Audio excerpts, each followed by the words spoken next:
యోహాను సువార్త 17వ అధ్యాయం 9వ వచనం. నేను వారి కొరకు ప్రార్థన చేయుచున్నాను, లోకము కొరకు ప్రార్థన చేయుటలేదు. ప్రార్థన చేసుకుందాం. దయగలిగిన, ప్రేమ కలిగిన, కృపగల మా ప్రియ పరలోకపు తండ్రి, మరోమారు మీ ప్రియకుమారుడు మా రక్షకుడు అయిన యేసుక్రీస్తు ప్రభువు వారి పరిశుద్ధ నామంలో మీ పాదాల సమీపానికి వస్తున్నాం. వాక్యం మీది వినేవారు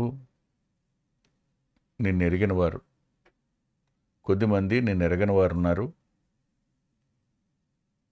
వారు కూడా నిన్ను ఎరుగుట కొరకై మీ కృపగల కార్యాన్ని, మీ ఆత్మకార్యాన్ని జరిగించండి. ప్రత్యేకంగా నీ దాసుని మరుగుపరచమని విజ్ఞాపన చేస్తున్నాను.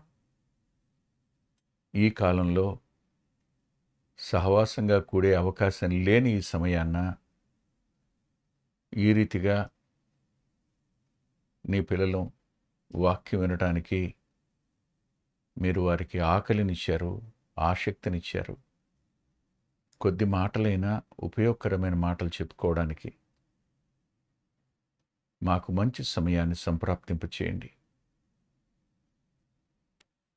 వింటున్న మా ప్రియుల కొరకు ప్రార్థన చేస్తున్నాను, బలపరచండి. సంఘంలో వృద్ధులున్నారు, వారి ఆరోగ్యాల కొరకు ప్రార్థన చేస్తున్నాను. వారికి అవసరమైన సహాయాన్ని, సదుపాయాన్ని మీరే ఇవ్వండి. సంఘంలో అనారోగ్యంతో ఉన్నవారు ఉన్నారు, వారిని ముట్టి స్వస్థపరచండి.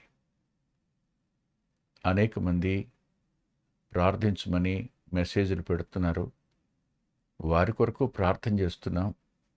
ఆ ప్రార్థనలకు జవాబును గ్రహించండి. తిరుపతిలో ఉన్న తమ్ముడు ప్రొఫెసర్ చెంగయ్య వారి మదర్, ఆమె చెన్నైలో ఉండింది, ఇంకో ఆపరేషన్ జరగవలసి ఉండింది. దయచేసి వారు కన్ఫ్యూషన్లో ఉన్నారు.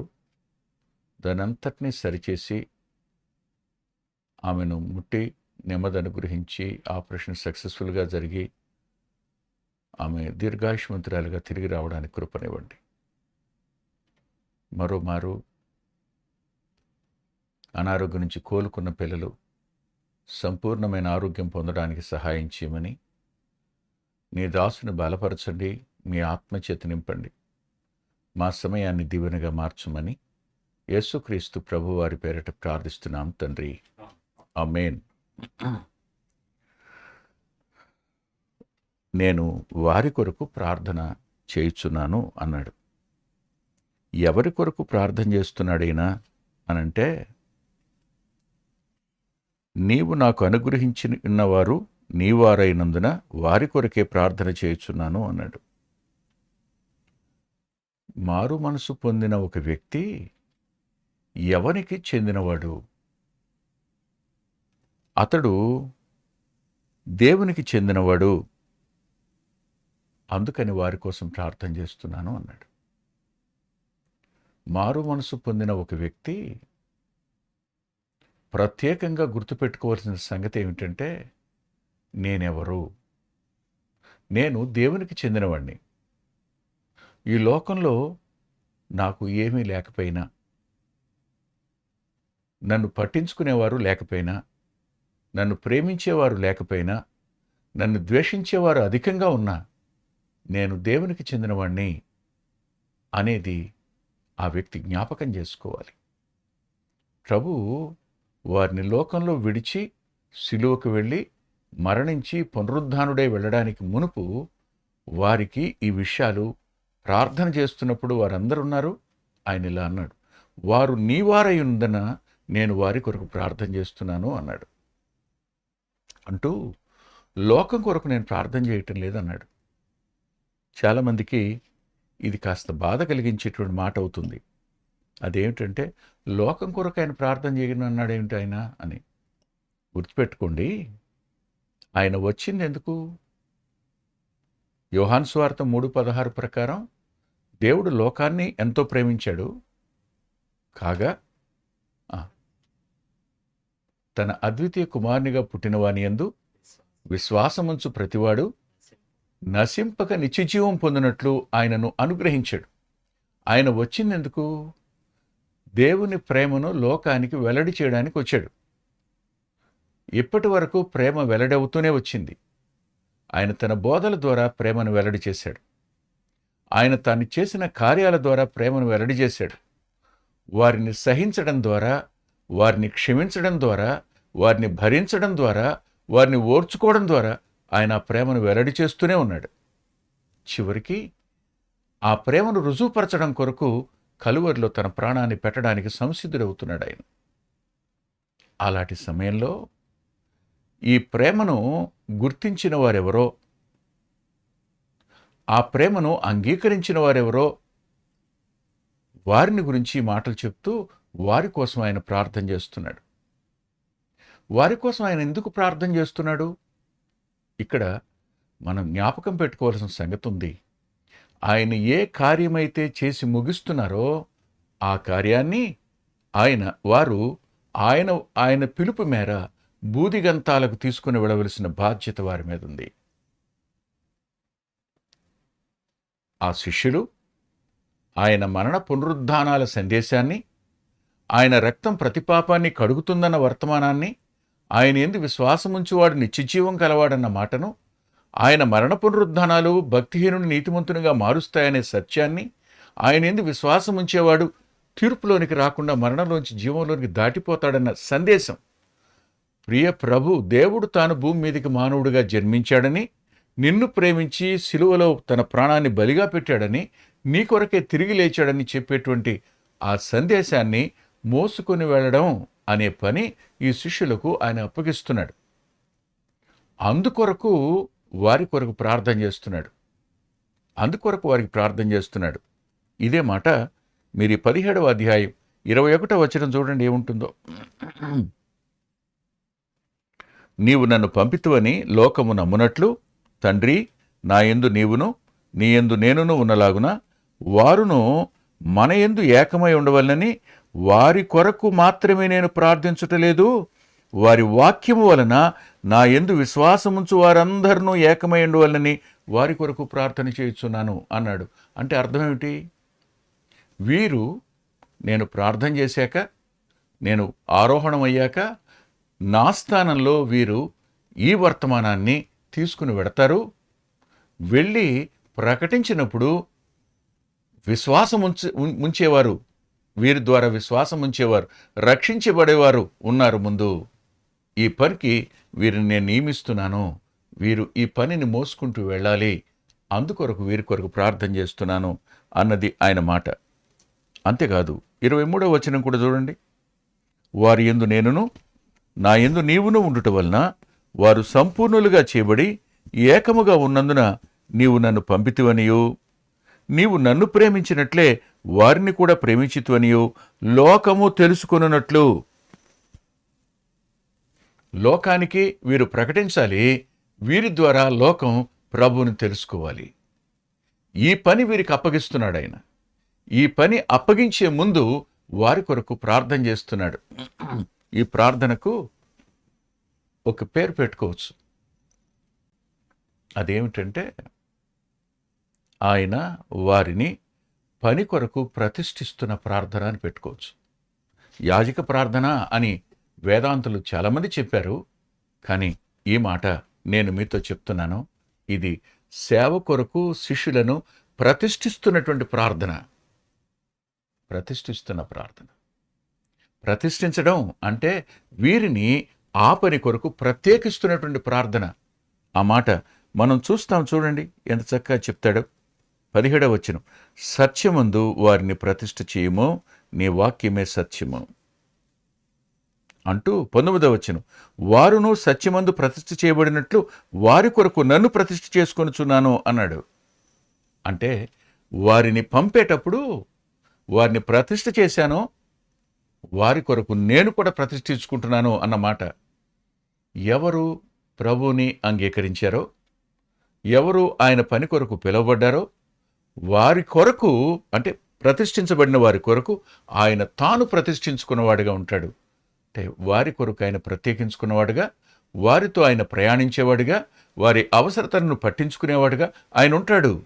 కానీ ముందుగా ఆయన వారిని ప్రభు తండ్రి పాదాల వద్ద పెట్టి వారి కొరకు విజ్ఞాపన చేస్తున్నవాడుగా ఆయన ఇక్కడ కనిపించాడు. ఇది శిష్యులను పని కొరకు ప్రతిష్ఠిస్తున్న ప్రార్థనగా కూడా మనం చెప్పుకోవచ్చు. ఇక్కడ నుండి ఆయన కేవలం నేను వీరి కొరకే ప్రార్థన చేస్తున్నాను అని అనడానికి కారణాలను చూద్దాం.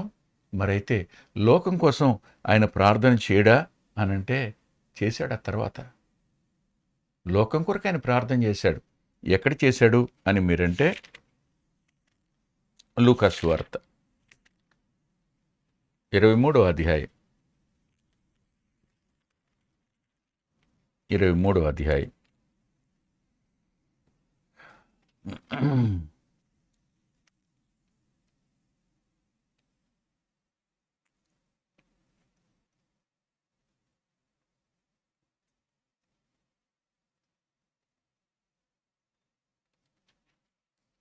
34వ వచనం. యేసు, తండ్రి, వీరేమి చేయుచున్నారో వీరెరుగును గనుక వీరిని క్షమించుము. ఇది లోకం కొరకు చేయబడిన ప్రార్థన. లోకానికి క్షమాపణ కావాలి, శిష్యులకు దేవుని యొక్క కాపుదల కావాలి, శిష్యులకు దేవుని యొక్క పోషకత్వం కావాలి. శిష్యులకు ఏం కావాలో ఆయనకు తెలుసు గనుక వాటిని ఈ 17వ అధ్యాయంలో మనం చదువుతాం. వేటి కొరకు ఆయన ప్రార్థన చేశాడు. నేను వీరి కొరకే ప్రార్థన చేస్తున్నాను అన్నప్పుడు ఇది ప్రత్యేకమైన ప్రార్థన వారి కొరకు. లోకం కొరకు నేను ఇప్పుడు చేయడం లేదు అన్నాడు అంటే చేయనని కాదు, లోకం కొరకు చేశాడు ఆయన, సిలువ మీద చేశాడు ఆయన. క్షమాపణ లోకానికి కావాలి, ఆ క్షమాపణను వీరు తీసుకుని వెళ్ళాలి. ఇది మనం మర్చిపోకూడదు. ఇకపోతే ఆయన శిష్యుల కొరకు ప్రార్థన చేశారు కదా. అవును, ఏమని ప్రార్థన చేశారు, ఎందుకొరకు ప్రార్థన చేశారు? ఇప్పుడు వెళదాం రండి. ఆయన చేసిన వాటిలో 1, 2, 3 మాటలను మనం ఒకసారి ఆలోచన చేద్దాం.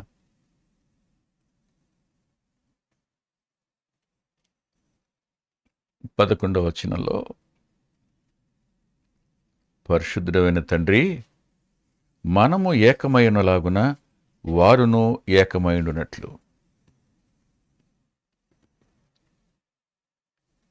శిష్యుల కొరకు చేసిన ప్రార్థన ఏమిటంటే, సువార్త తీసుకుని వెళ్ళేవారిని 2 3 ఆయన పంపారు. ఆనాటి నుంచి ఈనాటి వరకు సేవ అనేది ఒంటరిగా చేసేది కాదు, అది 2 3 చేయవలసింది. అటు తరువాత ఒక సహవాసంగా మారొచ్చు, అది వేరే సంగతి. కానీ ఈ 2 3 వారు ప్రయాణిస్తున్నప్పుడు, సువార్త కొరకు 10 మందో 12 మందో వారు జట్టుగా వెళుతున్నప్పుడు, అది ఏదైనా సరే వెళుతున్నప్పుడు వారికి ఉండవలసినటువంటి ఒక ప్రాథమికమైన ఏమనాలి,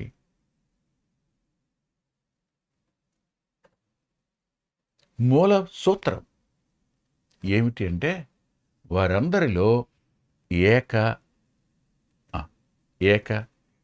ఏకత్వం, ఆ వన్నెస్ అనేది కావాలి. శిలువ మరణ పునరుద్ధానాల యొక్క వర్తమానాన్ని పట్టుకుని వెళ్ళే శిష్యుల్లో ఈ ఏకత్వం ఉండాలి. ఎక్కడ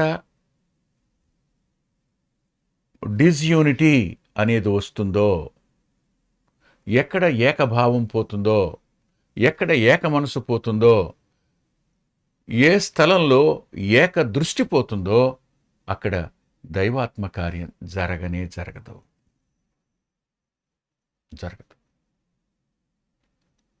వారు 2 3 వెళ్తున్నాం కాబట్టి దేవుడు మాతో కూడా ఉన్నాడు అని అనుకోవచ్చు. కానీ ఇలా అంటా నేను, ఒక 30 సంవత్సరాల క్రిందటి మాట ఇది. ఎలమర్రు అనే ఊరిలో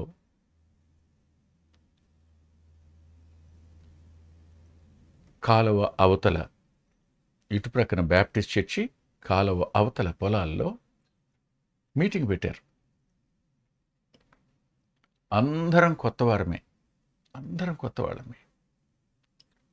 ఆ రోజు వాకింగ్ చెప్పడానికి అటు తరువాత ఆంధ్రప్రదేశ్లో చాలా పేరు ప్రఖ్యాతులు ఉన్నవాళ్ళు కూడా అందులో ఉన్నారు. వచ్చిన వాళ్ళు, పేరు ప్రఖ్యాతులు వచ్చిన వాళ్ళు.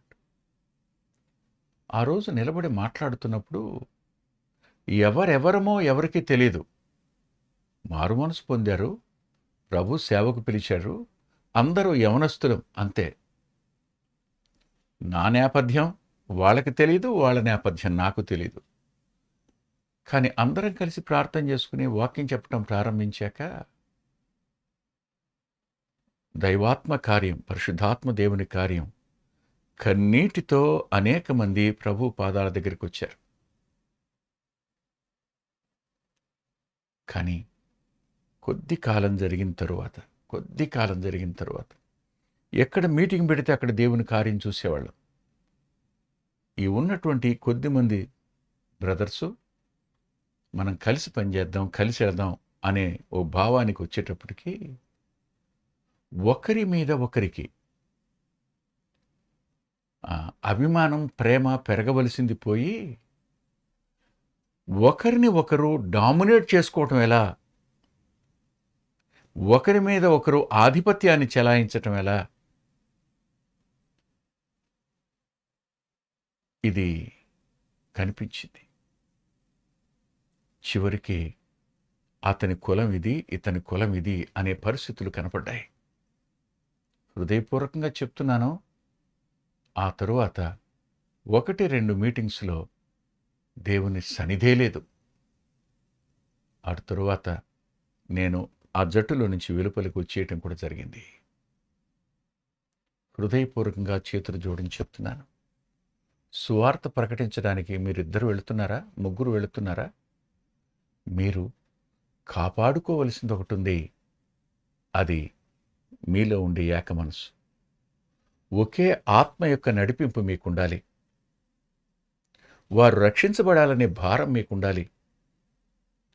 మీరు ఒక వ్యక్తి ప్రకటిస్తున్నప్పుడు మీరు ప్రార్థిస్తూ ఉండాలి. ఒక వ్యక్తి చెప్తున్నప్పుడు మీరు సహకరించేవారుగా ఉండాలి. అలా కాకుండా మీలో మీకు ఐక్యత ఎప్పుడైతే కొరవడుతుందో అప్పుడు మీరే జీవం ప్రవహించకుండా అడ్డుకట్ట వేసిన వాళ్ళు అవుతారు. అందుకనే ప్రియరక్షకుడు, నేను వారి కొరకు ఎందుకని ప్రార్థన చేస్తున్నానంటే, మనము ఏకమైనలాగున వారును ఏకమై ఉండాలి. ఇది మాట. ఇక్కడనే ఒక చిన్న మాట నేను మీకు చెప్పాలి. అదేమిటంటే, ఈ 17వ అధ్యాయం చూడండి. ఈ 17వ అధ్యాయంలో 7వ వచనంలో, నీవు నాకు అనుగ్రహించిన మాటలు నేను వారికి ఇచ్చి ఉన్నాను అన్నాడు. తండ్రి, నువ్వు నాకు ఇచ్చిన మాటలనే నేను వాళ్ళకి చెప్పాను అన్నాడు. వారు ఆ మాటలను అంగీకరించారు అన్నాడు. చాలా సామాన్యమైన పదాలు. తండ్రి, నువ్వు నాకు అనుగ్రహించిన మాటలు నేను వారికి చెప్పాను, వారు ఆ మాటల్ని అంగీకరించారు అని, నేను నీ యొద్ద నుండి బయలుదేరి వచ్చి తినని నిజముగా ఎరిగి నీవు నన్ను పంపితువని నమ్మిరి. ఆయన పరలోకం నుంచి వచ్చాడు, ఈయన పరసంబంధి అనే సంగతి వాడు నమ్మారు అని, నీవు నాకు అనుగ్రహించినవనియు నీ వలనే కలిగినవని వారిప్పుడు ఎరిగి ఉన్నారు అన్నాడు. ఏం చెప్తున్నాడు ఆయన? ఎక్కడి నుంచి వచ్చాడో చెప్తున్నాడు, తన బోధ ఎక్కడదో చెప్తున్నాడు, తానెవరో చెప్తూ ఇలా అన్నాడు, నీవు నాకు అనుగ్రహించిన వారందరూ నీ వారని. 9వ వచనం, నీవు నాకు అనుగ్రహించిన వారు. 2వ కీర్తనలో ఒక అద్భుతమైన వాగ్దానం ఉంది. అద్భుతమైన వాగ్దానం. ఆ వాగ్దానం ప్రతి విశ్వాసి, ప్రతి సాక్షి, ప్రతి స్వార్థికుడు ఖచ్చితంగా దానిని స్వతంత్రించుకోవాల్సింది. చూడండి ఆ మాట, 2వ కీర్తన 2వ కీర్తనలో 8వ వచనం, నన్నడుగుము, జనములను నీకు స్వాస్థ్యముగాను భూమిని దిగంతముల వరకు సొత్తుగాను ఇచ్చేదను. నన్ను అడుగు అంటే 12 మందిని ఆయన ఏర్పరచుకుని వారి కొరకు ఆయన ప్రార్థన చేశాడు.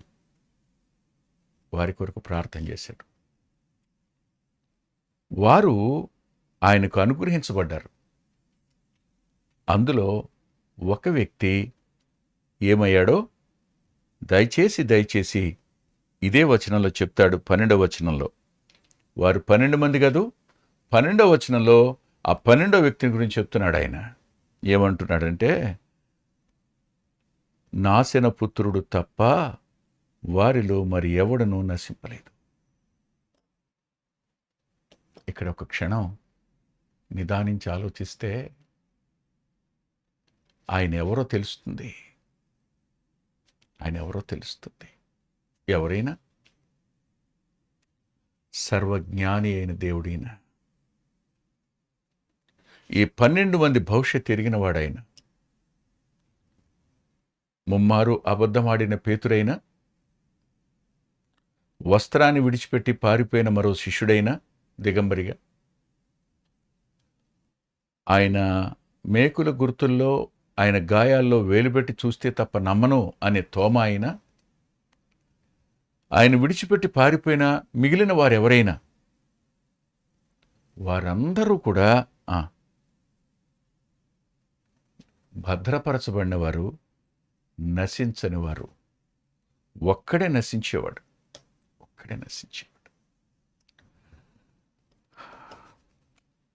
మనము ఏకమైనలాగునా అన్నప్పుడు తానెవరో చెప్పాడు. నేను దైవత్వములో పాలివాణ్ణి, నేను దేవుణ్ణి. ఈ సత్యాన్ని చెప్పి మనము ఏకమై ఉన్నలాగున వారు ఏకమై ఉండాలి. ఇక్కడనే దైవత్వంలో కనిపించేటువంటి ఐక్యత. చాలాసార్లు ఆయన ఒక్కడే కదా, మరి తండ్రిని, కుమారుడని, పరిశుద్ధాత్ముడని ఎందుకంటున్నారు మీరు అన్నది. మానవ జ్ఞానం దైవత్వాన్ని అర్థం చేసుకోవాలి అంటే ఆ మూడంతల పనిని మనం తెలుసుకోవాలి. తద్వారానే ఆ దైవత్వాన్ని మనం స్పష్టంగా చూడగలుగుతాం. అర్థం కాల? ఇలా అంటాను నేను. లెక్కలను ఎలా విభాగించారు మీరు చెప్పండి స్థూలంగా.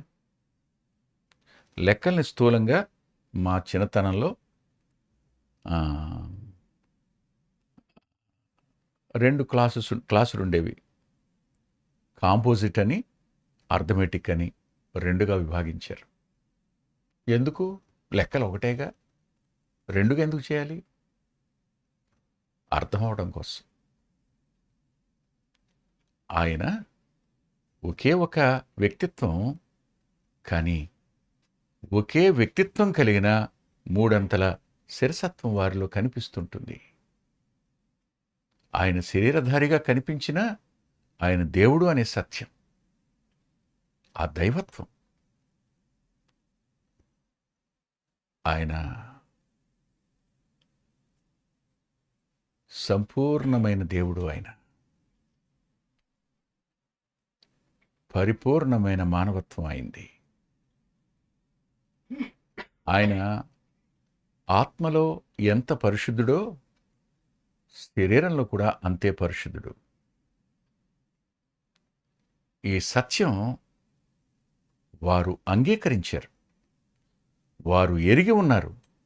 నేను నీ యొద్ద నుండి వచ్చితనని వారు ఎరిగి ఉన్నారు అంటాడు ఆయన. ఇది వారికి తెలుసు. వారిలో ఉన్న ఆ ఏకత్వం, ఐక్యత ఎంత గొప్పది అంటే మనకు ఆశ్చర్యం కలుగుతుంది. ఆయన యోర్దాను నీళ్లలోనికి దిగుతున్నప్పుడు ఈయన నా ప్రియ కుమారుడు, ఈయన యందు నేను ఆనందిస్తున్నాను అన్నమాట. తండ్రి కుమారుణ్ణి ఘనపరిచిన తీరు. కుమారుడైతే ఇలా అంటాడు, మీరు ప్రభువా ప్రభువా అని నన్నెందుకు మీరు ఘనపరుస్తారు అంటాడు. నా తండ్రి అంటాడు. అంత మాత్రమే కాదు, నా తండ్రి చిత్తం నెరవేర్చేవాడే అంటాడు. అది తీసుకుని ఈయన తండ్రి కంటే తక్కువవాడు అనే ఓ తప్పు బోధ ఒకటి బయలుదేరింది. ఈయన వేరొక ఆదరణకర్తని మీదకు పంపుతాను, ఆయన వస్తాడు, ఆయన వచ్చి నా వాటిలో మీరు చెప్తారు, పాపాన్ని గురించి, నీతిని గురించి, తీర్పుని గురించి ఒప్పింపచేస్తారాయన. నేను మిమ్మల్ని అనాథలుగా విడవను, ఆయన పంపుతాను. కుమారుడు పరిశుద్ధాత్ముని ఘనపరుస్తాడు. అలాగే తండ్రి కూడా కుమారుని ఘనపరిచాడు. ఎబ్రీ పత్రికలో, నా దేవా నా సింహాసనం మీద కూర్చో, నీ శత్రువులను పాదపీఠంగా చేసేంత వరకు అంటాడు ఆయన. అలాగే పరిశుద్ధాత్మదేవుడు నేటికి కూడా తెలియక తండ్రిని కుమారుణ్ణి ఉపేక్షించి పరిశుద్ధాత్ముడిని మాత్రమే ఘనపరిచేవారు, వారికి దైవత్వం సరిగా అర్థం కాల. పరిశుద్ధాత్మదేవుని పని ఏమిటంటే కుమారుని ఘనపరచడం. వారు ముగ్గురు ఒకరిని ఒకరు ఘనపరుచుకుంటారు. ఇది వారిలో ఉండేటువంటి ఐక్యత. నేటి దినాన్న సేవకుల్లో ఇట్టి మనస్సుందా? ఈ మనస్సు లేదు కనుకనే దేవుని వాక్యంలో నుంచి జీవం ప్రవహించదు. దైవాత్మకార్యం జరగకపోవడానికి ఒక కారణం, అనేక మంది మనల్ని మనం ఎగ్జిబిట్ చేసుకోవడం సరిపోయింది, మిగిలిన వాళ్ళకంటే మనం గనులం అని చెప్పుకోవడంలో సరిపోయింది, నాకు ఇంత తెలుసు అని చెప్పుకోవడంతోనే అయిపోయింది. కానీ కలిసి ఉన్న వాళ్ళలో మనలో ఐక్యతను మనం కాపాడుకోవాలి అనే విషయం ఎవరికి అర్థమైంది? ఎవరు దీన్ని పట్టించుకున్నారు? ఎవరు దీని విషయం ఆలోచించటంలా? ప్రభువారిని పంపుతూ వీరు ఏకమై ఉండాలని అంటూ తరువాత అన్నాడు, వీరిని నీ నామమందు కాపాడు అన్నాడు. అంటే వారి ఐక్యతకు, ఏకత్వానికి అనేకమైన విఘాతాలు వస్తాయి. అనేకమైన విఘాతాలు వస్తాయి.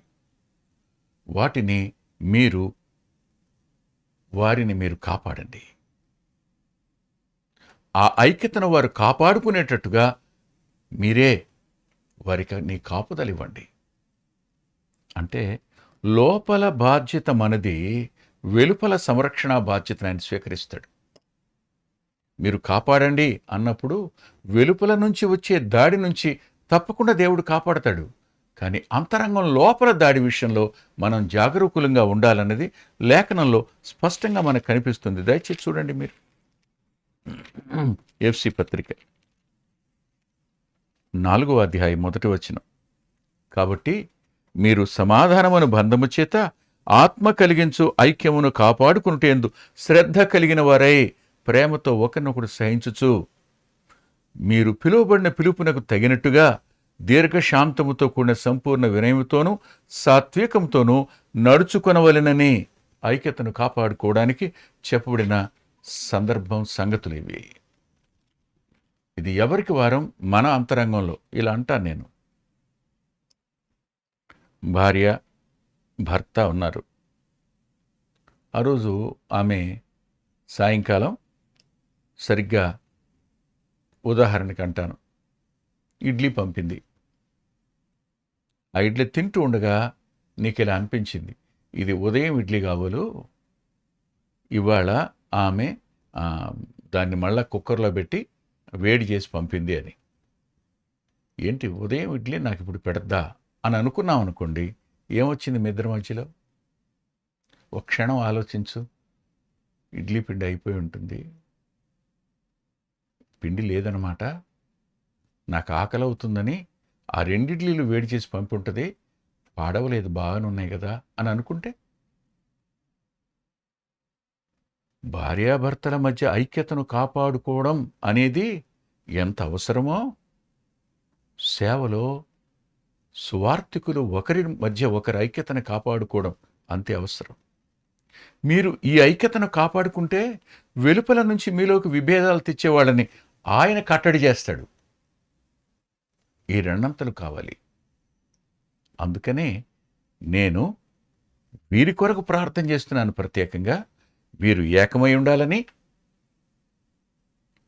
నీవు నాకిచ్చిన ఈ నామంలో వారిని నువ్వు కాపాడు అంటాడు. నువ్వు నాకు అనుగ్రహించిన ఈ నామందు వారిని కాపాడుము అని అన్నాడు ఆయన. వారు ఐక్యతను కాపాడుకోవడం అనేది వారి ముందున్న బాధ్యత. ప్రభు కూడా ఆ బాధ్యతలో స్పష్టంగా కాపాడి సంరక్షించడం కొరకే ఆయన ప్రార్థించిన విధానాన్ని మనం ఇక్కడ చూస్తాం. నేటికి ఈ ప్రార్థన మనందరి కొరకు ఆయన చేశాడు. మనం ఐక్యతను కాపాడుకోవడం మన బాధ్యత అంతరంగంలో. అలా మనం కాపాడుకుంటున్నప్పుడు బాహ్య సంబంధమైన నెరలు విడిచే పరిస్థితి రానివ్వకుండా ఆయన కాపాడతాడు. అట్టి కృప ప్రభు మనకు అనుగ్రహించునుగాక. తల్లు వంచండి. దయగలిగిన గొప్ప దేవ, కృప కలిగిన మా తండ్రి, కొద్ది మాటలు చెప్పుకోవడానికి మీరు సాయపడ్డారు. నమ్మదగిన మీ లేఖనం కొరకే స్తుతిస్తున్నా. వివరించడానికి నాకు శక్తి సామర్థ్యాలు సరిపోలేదు. సరిగా వివరించడం ఎక్కడైతే సాధ్యం కాలేదో అక్కడ మీరే మీ ఆత్మ ద్వారా వినేవారి అంతరంగాలకు వాటిని అర్థం చేయించుమి అని విజ్ఞాపం చేస్తూ, నీ దాసుడు కేవలం వట్టివాడు, నిష్ప్రయోజనకరమైన వాడు, మీ చేతులకే వింటున్న మా ప్రియులను చెప్పబడిన వర్తమానాన్ని అప్పగించుకుంటూ యేసుక్రీస్తు ప్రభు వారి పేరిట ప్రార్థిస్తున్నాం తండ్రి. ఆమేన్. తిరిగి మనం ప్రభు చిత్తమైతే శుక్రవారం రాత్రి 9:30 కలుసుకుందాం. దేవుడు మిమ్మల్ని దీవించునుగాక.